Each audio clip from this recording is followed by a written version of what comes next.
Welcome to Making College Worth It, the show that examines engaged learning activities that increase the value of college experiences. In each episode, we share research from Elon University's Center for Engaged Learning and our international network of scholars. We explore engaged learning activities that recent college graduates associate with their financial and time commitment to college being worthwhile. I'm Nolan Schultheis, a third-year student at Elon University studying psychology with an interest in law. I'm the Center for Engaged Learning's podcast producer and a legal professions scholar. And I'm Jessie Moore, Director of Elon Center for Engaged Learning and a professor of professional writing and rhetoric. In this episode, we'll explore course-based undergraduate research in the humanities. We'll talk with Kevin Ostoyich, a professor of history at Valparaiso University, and Mary Isbell, an associate professor of English and assistant dean for student recruitment and retention at the University of New Haven. Let's meet our guests. Okay, my name is Kevin Ostoyich. I'm professor of history at Valparaiso University in Indiana, but I'm also a guest professor at the Center for Applied Policy Research at the Ludwig Maximilian University of Munich. And I'm also the historian for the Florence and Lawrence Spungen Family Foundation, which is a Jewish foundation that has one of the largest Holocaust collections in the world. How I got involved in university undergraduate research-based courses was basically a love of research that I conducted as an undergraduate and thought it was a wonderful experience having a mentor who really brought me under his wing and revealed to me how exciting research can be. And I realized that undergraduates can do very valuable research. They just need to be given the opportunity and the encouragement. And thus, that is what I've been trying to come up with different ways for young people to express themselves, even when they may not have that much confidence to do so, but just being there to kind of say, hey, you can do it, and let's see what happens. And I'm Mary Isbell. I am an associate professor of English at the University of New Haven. I also have a position right now as assistant dean for our College of Arts and Sciences. I focus on recruitment and retention. I first got interested in course-based undergraduate research. I actually learned the term while I was our university's first ambassador to the New American Colleges and Universities Consortium. And the president of that organization at that time was putting a book together. I was just meeting other ambassadors and talking about what I was doing. And she said, could you write a chapter for my book on course-based undergraduate research? I realized that term then. I actually didn't have the term for it before. I would say that my interest in engaging with students as fellow researchers comes from a dissatisfaction with, I can only speak really for my discipline, but the idea that students produce baby papers, that they produce work that is sort of a small version of what a professional in the field would create. I found that very uninspiring as an assignment to give students. And I was always trying to find ways for them to not only do something that was hypothetically valuable, but something that literally was going to be impactful. So I'll leave it at that. It was kind of a dissatisfaction with pedagogy, like with the way I was engaging with students and what I was asking them to do in the classroom. Having just come off grad school and knowing how thrilling research is, I wanted them to feel that. I love that both of your introductions give a nod to your own research experiences. One as an undergraduate, recognizing that you had a great mentor and wanting to replicate that experience for other students. And then the other is recognizing that the undergraduate experience wasn't living up to what you'd experienced as a graduate student. So I really appreciate that. I hear echoes of that in other scholars that I've worked with that support undergraduate research in the classroom as well. And Mary, as your introduction alluded to, you both contributed chapters to course-based undergraduate research, educational equity and high impact practice, edited by Nancy Hensel.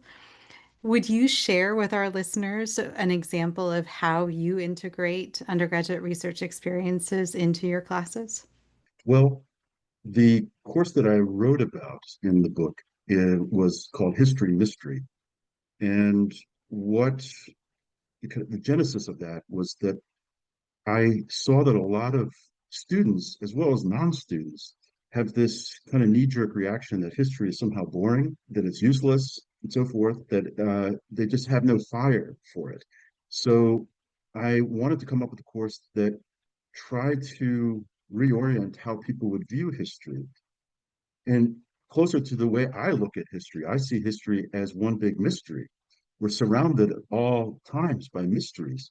And you just have to look and start asking questions about the things around you. And then you find out there's history all around you.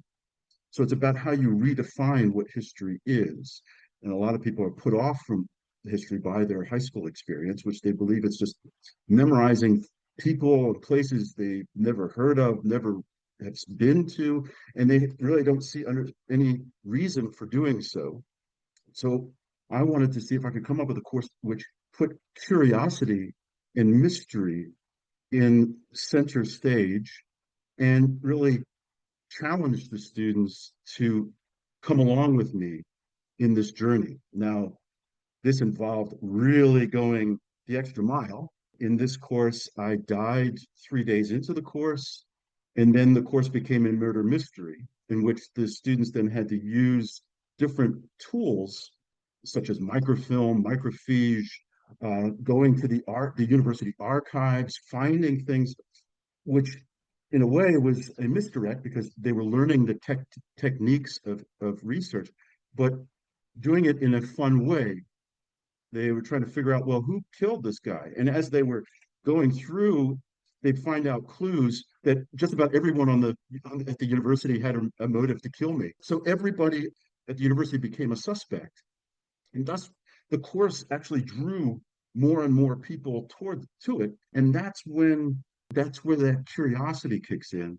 And that's when they start doing extremely good research. And they don't really care about page lengths and so forth. They don't really care because they want to find out the answers to these mysteries. So that was really what kickstarted it. And then I realized by being in character for a full semester, I mean, the Professor X who took over the course, and Professor Ostoyich, who continued to teach his other courses, never acknowledged that this course existed. So, but then Professor X would never acknowledge that Professor Ostoyich could possibly be alive. So that experience, I realized theater could be used as a way of generating kind of interest. And then the successor of History Mystery has been this course called Historical Theater, in which students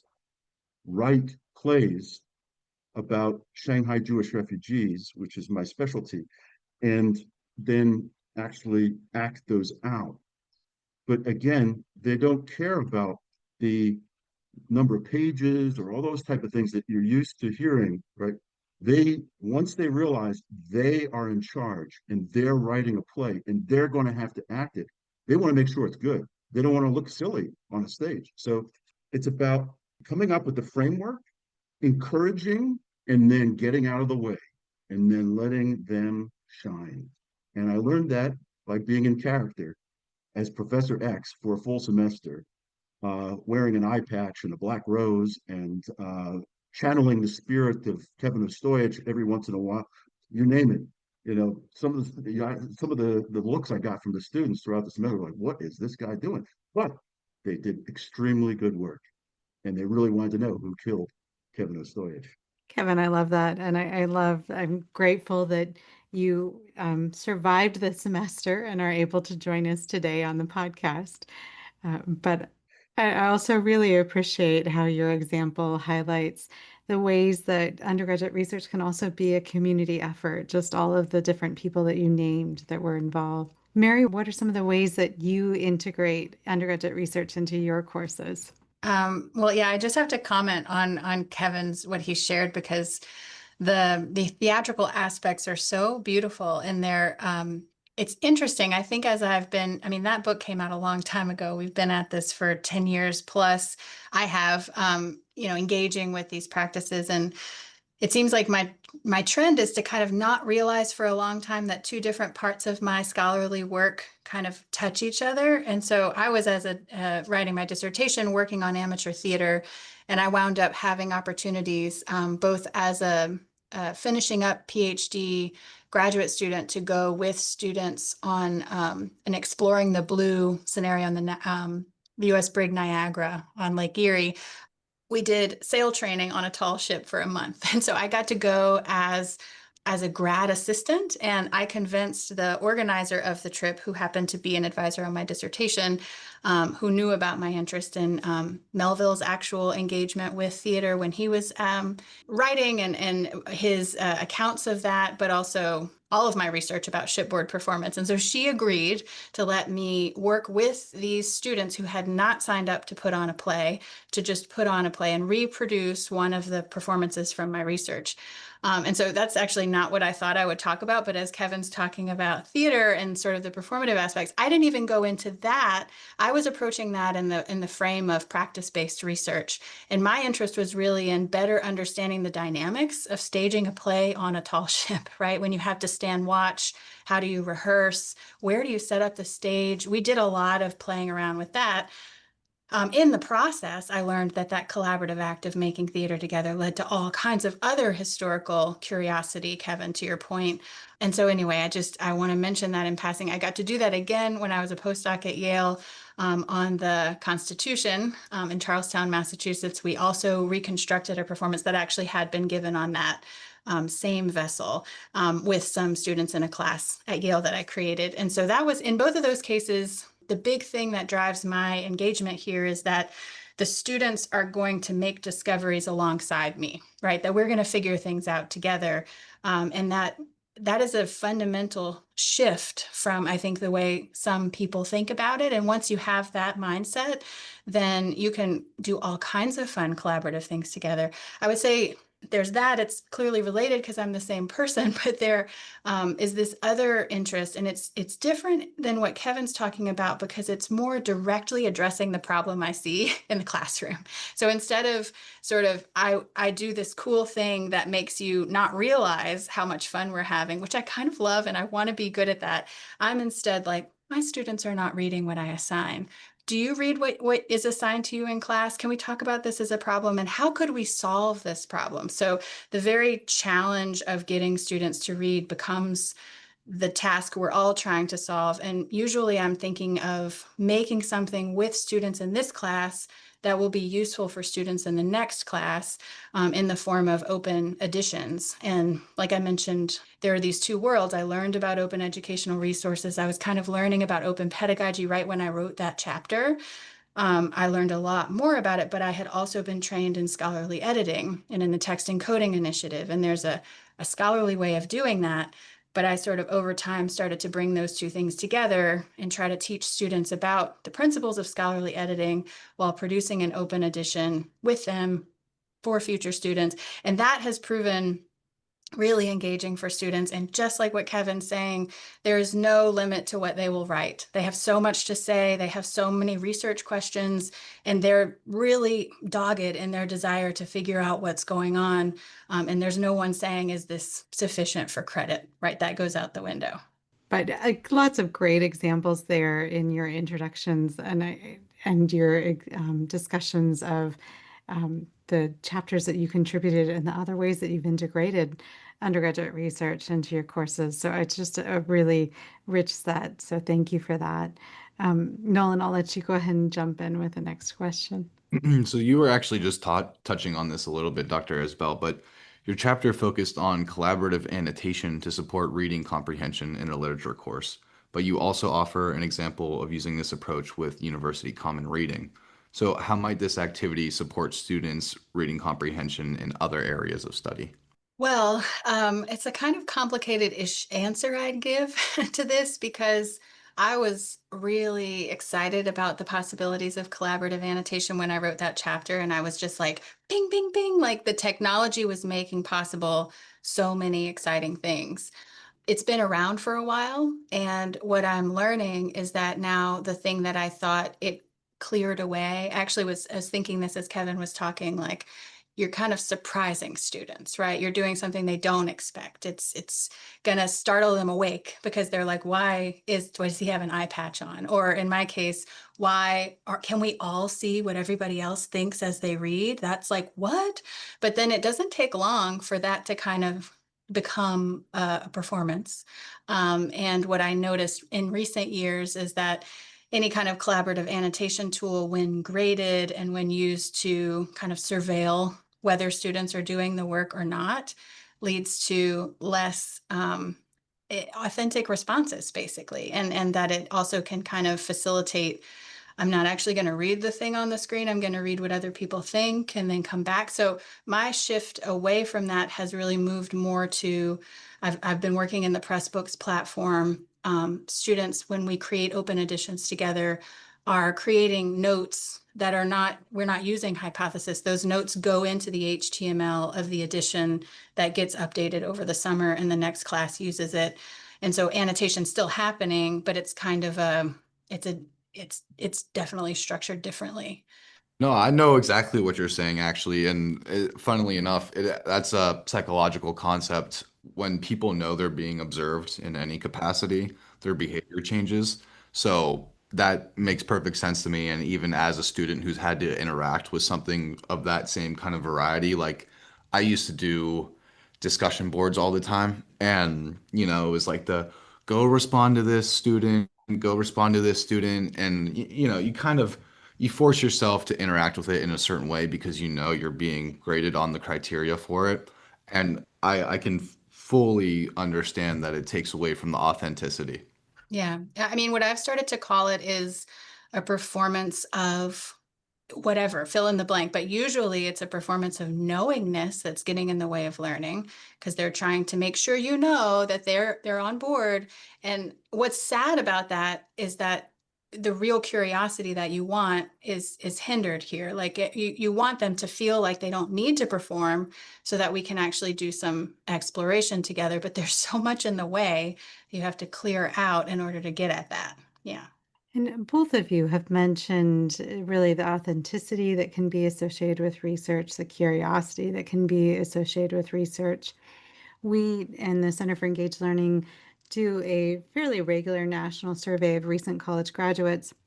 And one of the things that we've learned is that alumni are more likely to consider college worth the time investment and worth the financial commitment if they've had opportunities to think about how what they're learning authentically, meaningfully relates to the rest of their lives, to their futures, etc. And so as I was revisiting your chapters and then also thinking about the examples you've shared so far, I hear those lifelong and life-wide skills embedded in what you've shared. But I wonder if you could just name some of the skills and strategies that you see your students developing as part of these course-based research experiences beyond what we might have named so far. What are some of the takeaways that you see your students having from these experiences? Well, the word that we haven't used yet, and it's the one that guides everything that I'm doing now, is empathy. And what I have found is that in the early part of my career, when I was teaching more in a traditional format, the students were learning. They were learning usually courses about Hitler and the Third Reich or the Holocaust.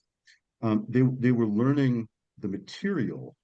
It seemed that they were learning it ultimately in a purely academic way and seeing very little interaction with their own lives, with any sense that they're actually connected to the themes that we are exploring.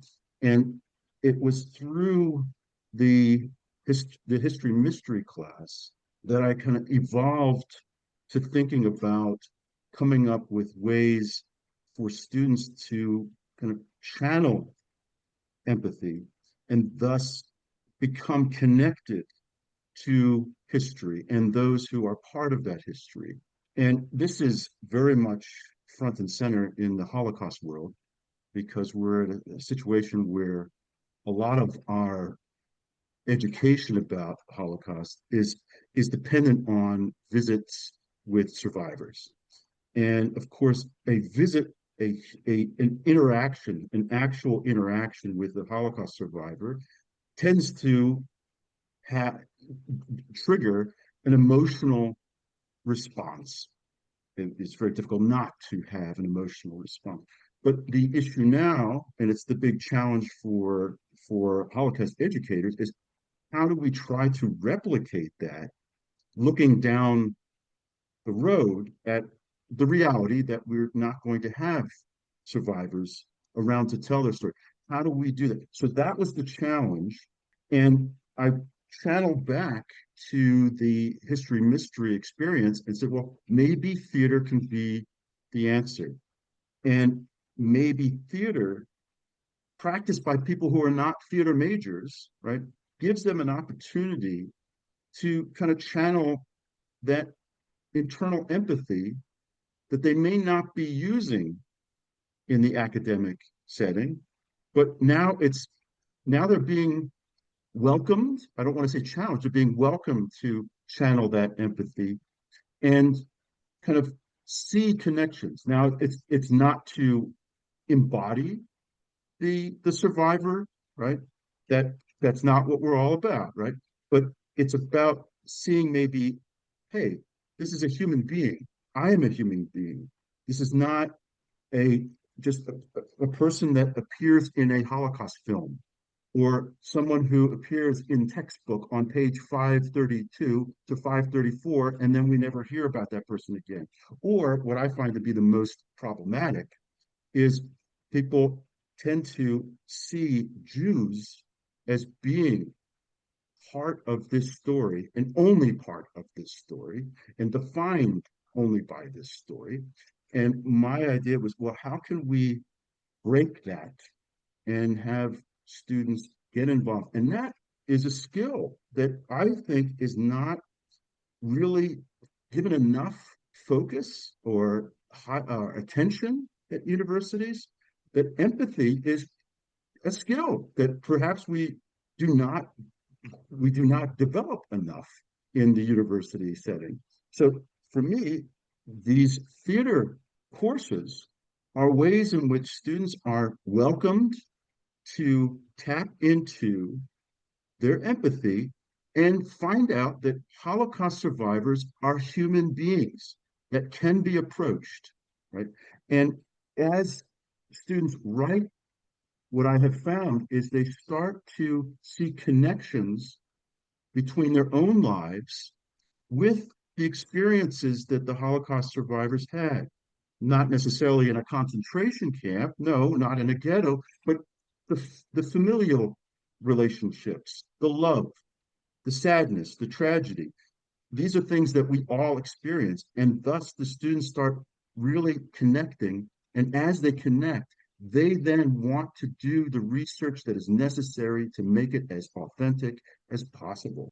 My goodness, if you just set it up and allow the students to go down this route, they're going to produce things that are, I dare say, more meaningful than a lot of the books that collect dust and were written not for a public, but for other academics. And the examples I have of that are that the plays that undergraduate students have written with me have then been translated into German, have been performed by high school students in Germany, have been performed by high school students in Edinburgh, Scotland.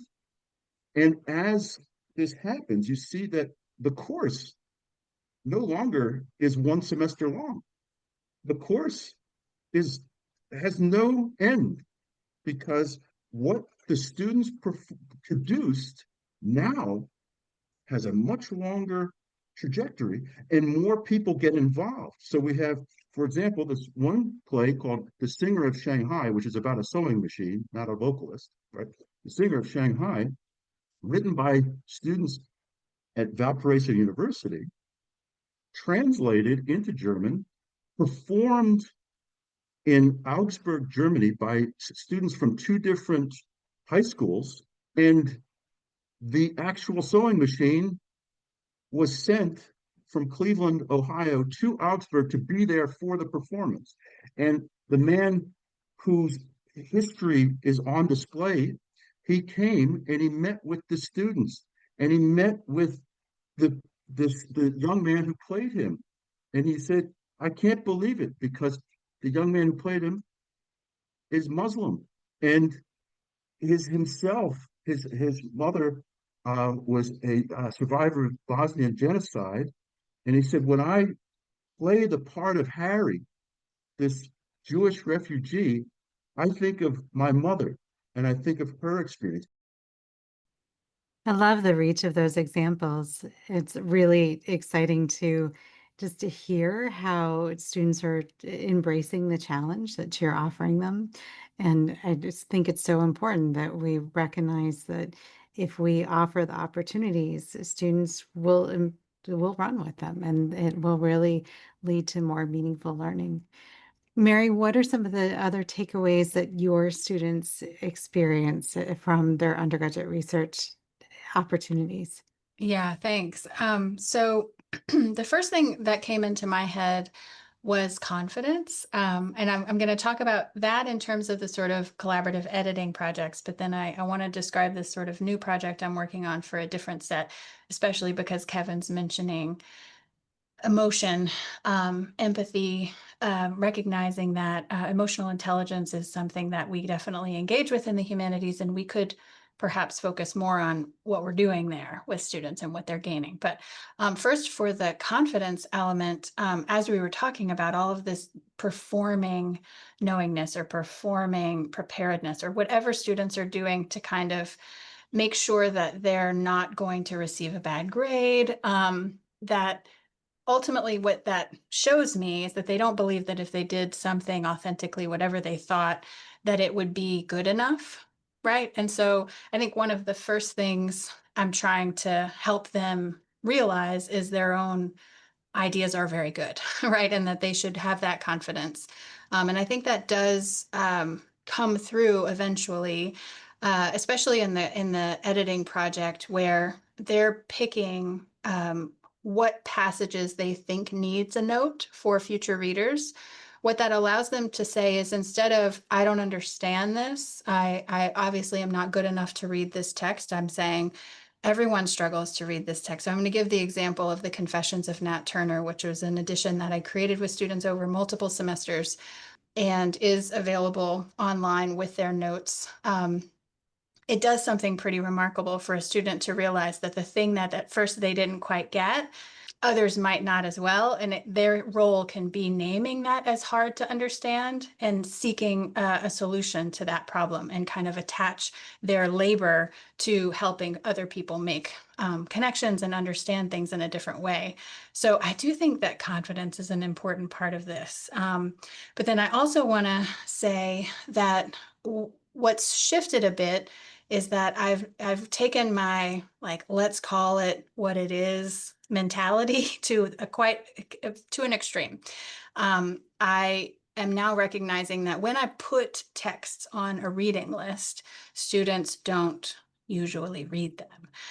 And so I wrote a book over the summer called Searching for Wonder, teaching literature with student selected texts. And the cure part of this that emerged as I was starting to put it together was, I'm going to let students choose what they want to read within the parameters of the course. What happens then is they don't know what to pick, so they might turn to Google, and that's going to kind of reinforce whatever's trendy, right? They're not going to find the really incredible texts from the past. And so there's lots more detail about this book, and I won't go into it, but ultimately I'm creating now a relational database of not the creative works, but experiences with the creative works. And this gets to Kevin's point about empathy. One of the experiences you might have when reading a creative work is empathy. You might also feel identification. This is another one, Kevin, that I think you're especially as powerful about the plays that are circulating now, is that people really are identifying with these characters. And that's an important part of what history does, and what literature and theater does. But the cure part of it is that we have a glossary of terms, right, to describe the experiences that you might have. We also have a glossary of technologies, the things that creators use to make that happen, right? So using the first person, using suspense, et cetera, I won't go into the details on what they all are. Those glossaries are helpful for students to wrap their heads around this. Essentially, it's kind of an Aristotelian task of like naming and picking apart how a thing works, right?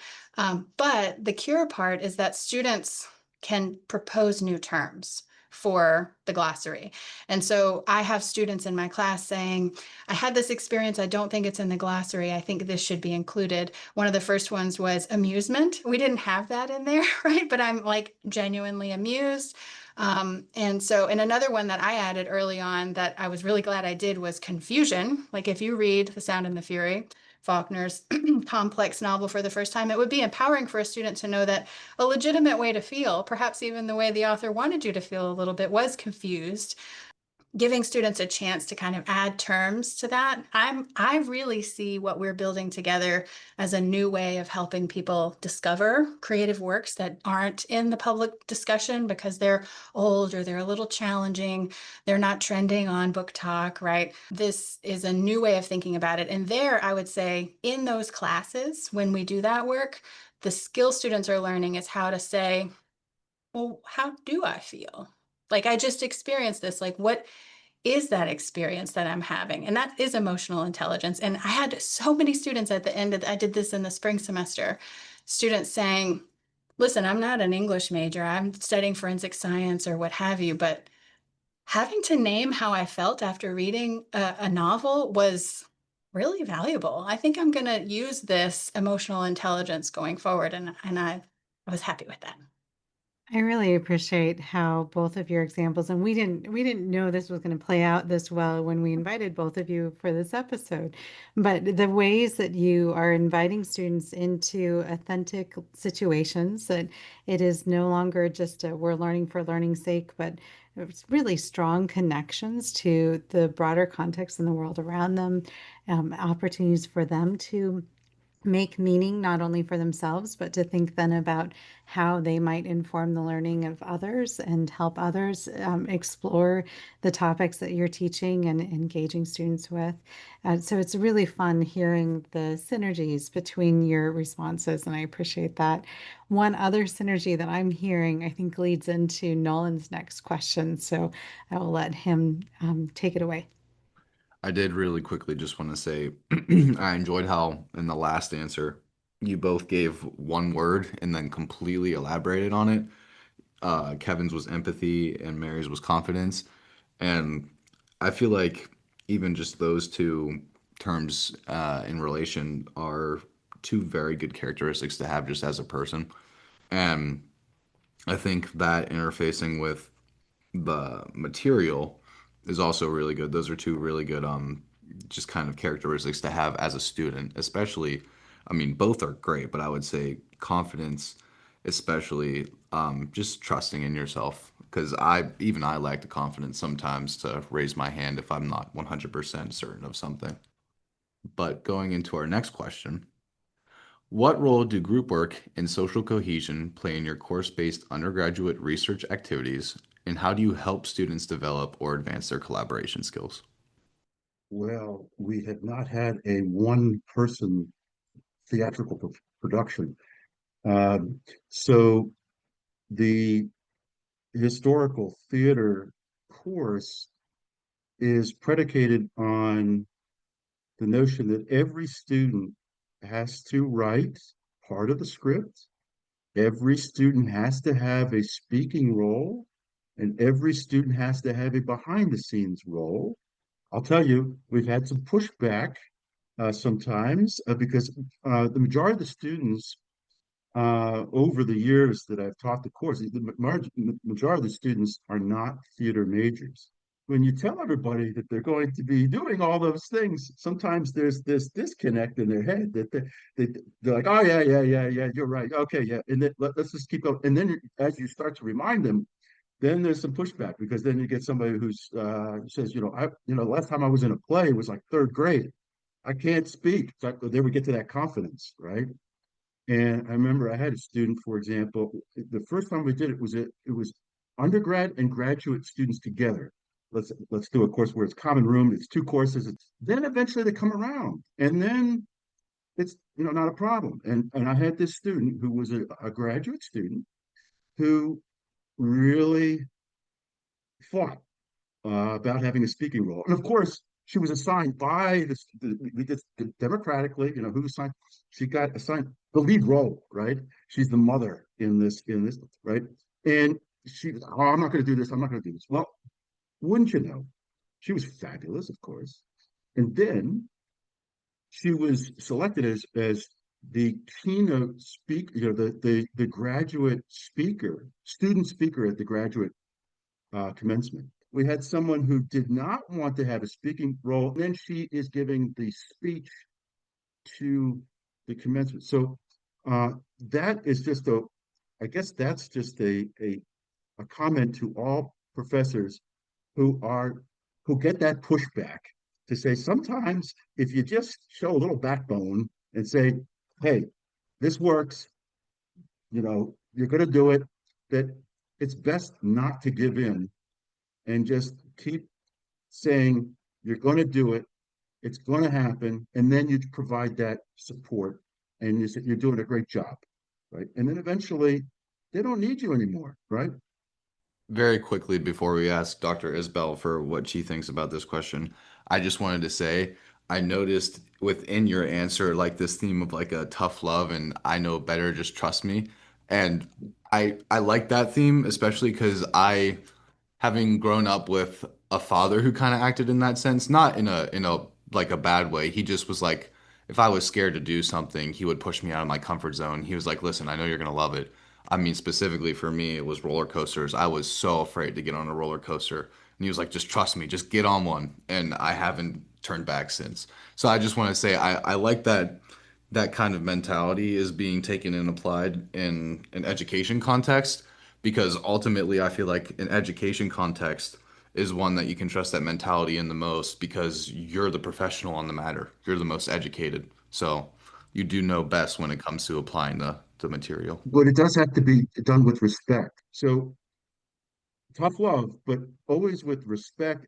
And it's not intended at all. I'm not really into the whole power play, that kind of stuff. And when I detect anything like that's happening, there's a time to alter course. Alter course. We don't need that type of dynamic in play. And we try to then all see, especially with the theater, right? We we're all in it together, and that's why we want to make sure everybody's involved. And if we see that somebody's having some trouble, then you kind of do that management and you more encouragement, but never fear. And I'll tell you, somebody who played sports all my life, if a coach yelled at me, not happening. I'm not reacting to that. So, or throwing a chair, all that kind of nonsense, right? So I know in the theater world, maybe just like in the sports world, some of that seems to creep in a little bit, like directors being overly. Um, I gotta say, we've never experienced anything like that. Everybody is respected. Well, and I appreciate that you are in both of your examples, we're hearing elements of challenging students, but also recognizing where they need support behind the scenes or the emotional support as well. We know one of the salient practices of excellence in undergraduate research is balancing rigorous demands with emotional support. And that is really coming across in the examples you're both sharing. Mary, let's give you a chance to jump in on that question too. Sure. So it's really interesting to hear this perspective because as I've learned more about open pedagogy in particular, this idea that I'm co-creating things with students that we would make open, that we would openly license, I've actually shifted a few practices that were more in the vein of what Kevin's describing.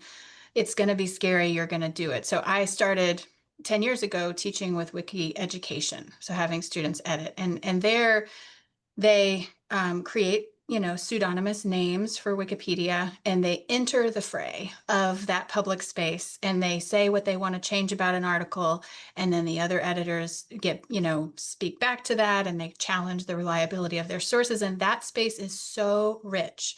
And it was always, to me, the just best learning they could possibly do was in that real environment. And then I started realizing it it's just we need to be more cautious about making students required to be public online. And so I think there's a pretty big difference here between producing a production together that's private to the space of the class, to the space of who's invited guests, and then the internet. And so I've made it now so that students are invited to create Wikipedia accounts and edit an article, but they can also complete that assignment by remixing an article on our course website, which is private. And that is not as fun, and not as many students do the work, but it's just something that I feel I need to do that way, right? And I wouldn't even say it's the standard with Wiki education to think about it that way, but I will say that in conversation, I mentor people who are teaching with Wiki education, and in helping someone who was in a state where they were fearful about the kind of work they were adding to Wikipedia and what students would feel afraid of putting on Wikipedia. My advice to that professor was, let the students choose if they want to go there or not. And then suddenly you didn't have to scrap the assignment because you gave them agency and you let them choose. So I'll speak to that on the front of this class I have, where students are describing their experiences with creative works, and they're classifying them, they're coming up with terms, and they're potentially, if they want at the end of the course, proposing those terms to the public tool. Like their terms could be part of that public glossary. That's a kind of culminating part of the class. And so far I've said, after grades are in, if you want to submit this, go ahead and do it, but it has no bearing on your grade. I am not requiring you to make it public. So in our class, we have our own private glossary that they share with each other. And I'm navigating it, and I tend to worry that I'm too tentative, but I'm just always realizing that if students have agency and choose to put themselves out there, that's different than being pushed. And so in the classroom setting, I'm using something called Open Lab, which is a WordPress multi-site, but it's customized by the folks at City Tech at CUNY. And so we have that at our university, and I can create a WordPress site for the semester that's private just to our students in the class. When they make a post, they can share it with their classmates, or they can make it private and only I see it. And so what I learned by doing that is I could say to them at the beginning of the semester, if you want to share this with your classmates, they would love to see it. This is just so much different than like any learning management system where all their work is just direct student to professor and it's not seen by the students. And so what I like about Open Lab is that it allows me to say, if you want to share it, you can, you don't have to. And what I learned was that one student shared for the first assignment, and everybody saw her post and we could all talk about it. And we workshop drafts together, but as far as like really making it available, where if they wanted to go see your post, they could. Over the course of the semester, students, as they reflected on their assignments, they were saying, I think I'm ready. I think I'm ready to make this post public. And so then more and more were making them public. And by the end of the semester, they were sharing with each other. And so it was neat to see that if I didn't force it, they would gradually do it. But it's like this art, right? Of like making sure they see how cool it is to share and how much we all benefit. So currently I'm teaching 2 classes with the same Open Lab. One class, a lot of people are sharing. The other class, no one has shared yet, but it's early days in the semester. And I'm like, at what point is someone going to share? And then everybody's going to say, oh, now I know about their project. I want people to know about my project.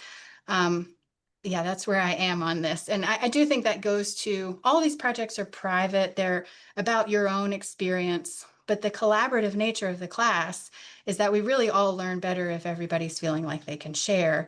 And so I'm luring them into sharing instead of saying you must. And your example, and then thinking about all of the plays that Kevin has mentioned, it also highlights that part of it is building our students' confidence in us as instructors, that Yeah. we have rationales for what we're asking them to do, but also that other students have done it before and have had positive takeaways, and that as they start to see that, then it I think sometimes makes it a little easier to buy into what may feel like a risk, and to recognize that there's value in embarking on that new activity that they may not have as much comfort with. I just want to say one more thing about this because I think, Kevin, the class you're describing won't work if they don't do it, right? Like you need everybody to participate in that way. And what I was thinking as you were describing that is I want a class that I can advertise and be very explicit about this is what's going to be expected of you. But I have to say that I'm working in kind of covert ways because we don't have a lot of humanities majors, and we have courses in the core curriculum that students are taking to engage with humanities. And so I don't want to scare anyone away. And I want to bring in as many people as I can. And I want to invite, right? So it's just a different dynamic. I would be so delighted to say on, big letters, everyone's going to share, everything's going here, this is what we're going to do, and maybe we'll get there at some point. But right now it's more a kind of careful encouraging. And reiterating that context matters, and all of these practices we have to think about not just a copy and paste to our institutional context, but really adapting in meaningful ways to our students, our programs, our institutions, etc. We really enjoyed this conversation today. Our last question for you is if there's anything else you'd like our listeners to know about as they're thinking about fostering or engaging in course-based undergraduate research. You've shared a lot of tips throughout our conversation, but is there anything else that you'd like our listeners to know as they're thinking about these experiences? For me, one thing that I realized thinking about being on this podcast, thinking about my own growth and what type of student I was when I was in undergrad. Why did I kind of gravitate to history and research? And one thing that we haven't really spoken a lot about, I think I mentioned it very briefly and talked in saying that I kind of came up with ways to get students into the archives, is that archives are so underrated at universities. And I remember specifically having to go into the university archives at the University of Pennsylvania. And I think that really was quite a moment for me. And I'm just, it's just too bad that it, it happened so late in my time at the University of Pennsylvania. And I actively have made it my mission to get students into the archives because they are so full of mystery. And I just challenge universities to get first year students active right away. Don't wait until their senior thesis project to then say, this is what it really is like. This is what we really do. The first 3 years, you've just been kind of doing those baby papers, right? But instead saying, hey, first year, freshman year, here's an archive. Here's a football helmet. Figure out the history of it, right? And just let them out. And I think we hold students back until we find the ones that we think have a potential to go to grad school and say, okay, now we're going to tell them, we'll give the skeleton key. We'll give them all the secrets of what it's really like. Everybody else, yeah, right. And I just find that is really a shame because once the students get that fire, that curiosity, the rest of their 4 years are just going to be so much different because they're going to be doing all the things that they wanted to exploring, and I think they're just going to be doing much better work with that. So that for me is the thing that we have left out is saying this challenge to universities is say treat first year students with respect and allow them to do the things that scholars do. Don't wait until their last year when they're already kind of halfway gone thinking about interviews and so forth. Get them at the beginning and tell them all the joys and the mysteries of conducting research. Which also addresses access to these experiences as well, opening up to more students. So, Mary, what would you add? So I am so excited that you were saying what you did, Kevin, about we're not letting them have the really rich experiences. And I've thought a lot about why we don't, or why we haven't, or why others don't. And I think I'm experiencing right now in a first year writing class where I'm having students try to do this kind of identify how the writing was made to make you feel the way it does. It is complicated, it is surprising, it's different, and it's scary. And the only way I feel like it works is because I have a structure where I'm not giving them grades, but I'm saying, did you complete the assignment? If yes, you get complete, you get full credit at whatever time it clicks for you. So I have been engaging with ungrading practices since the pandemic, and I think that's really key to doing this kind of work, especially if you want to invite students in a thoughtful way that meets them where they are. Then you have to take their, I mean, they will be so frozen with panic that they couldn't possibly engage. I'm thinking about the kinds of things I'm asking my students to do right now. And if what I said was, yeah, you got it A, or you didn't get it F, or like C, or whatever, I actually need to create a structure where they can experiment. And it's hard work for me to convince them that just you're going to try again, you're almost there, and that it's important how we evaluate that work and how we assess that work in order to make it possible. But actually everything opened up once I realized you can kind of do anything with students. They're capable of a lot more than they've ever been asked to do. If you set up a structure where they're invited to do that and you give them tons of feedback and there's no grade penalty for failing, failure is part of the process, then it's pretty cool. You can do a lot of things. Thank you for sharing your adventures with undergraduate research experiences. I really appreciate the themes that we've heard about developing confidence, about supporting students along the way, about fostering curiosity, and really introducing students early to what it means to be a researcher, to be inquisitive, and to explore the tools that allow them to investigate, whether it is related to something that they're reading or something they're finding in an archive.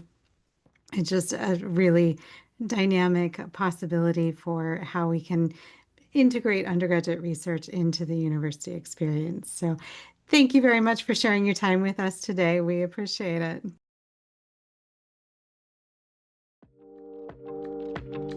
So Nolan, what stood out to you as you reflect on our interview? Dr. Ostoyich and Dr. Isbell had two different emotions whenever it came to what they prioritized when looking at their assessments, and they were empathy and confidence. And I thought it was funny that the two were somewhat related in terms of just the type of category they fall under, which is emotional intelligence, and emotional intelligence ties into just interacting with other people.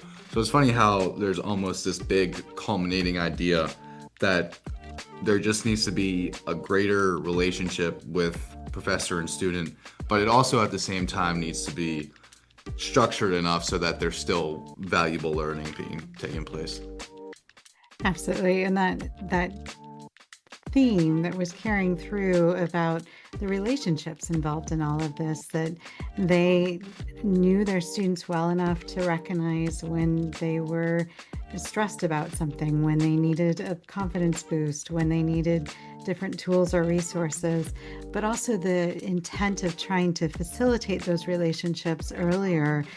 Hearing, for example, the challenge to invite first-year students into these spaces and to provide authentic opportunities for learning that students can rise to that opportunity. I really appreciate the confidence, and they were talking about building confidence, but the confidence that they have in students. Students can certainly be partners in learning, and we see that in the examples that they shared. And then just the curiosity that they're trying to foster across their courses. We had two really rich examples of undergraduate research in the humanities that really were threading back and forth in ways that we might not have anticipated. But hearing those themes of relationships, empathy, confidence, curiosity, and just trust in students to rise to the occasion. Anything you want to add? Yeah, so you had mentioned the pushing the students out of their comfort zone, but also kind of being safe with them. And I had kind of diluted this point from Dr. Isbell, and that is controlled agency. I think controlled agency is a great thing that a lot of professors need to start applying, and it's that allow your students to have some input, but at the same time, you're still controlling the class, you're still controlling the course, and you're guiding them, but it's almost unknowingly to their degree. Brilliant collaboration. Once again, I'm Jessie Moore. And I'm Nolan Schultheis. Thank you for joining us for Making College Worth It from Elon University's Center for Engaged Learning. To learn more about course-based undergraduate research, see our show notes and other resources at www.centerforengagedlearning.org. Subscribe to our show wherever you listen to podcasts for more strategies on making college worth it.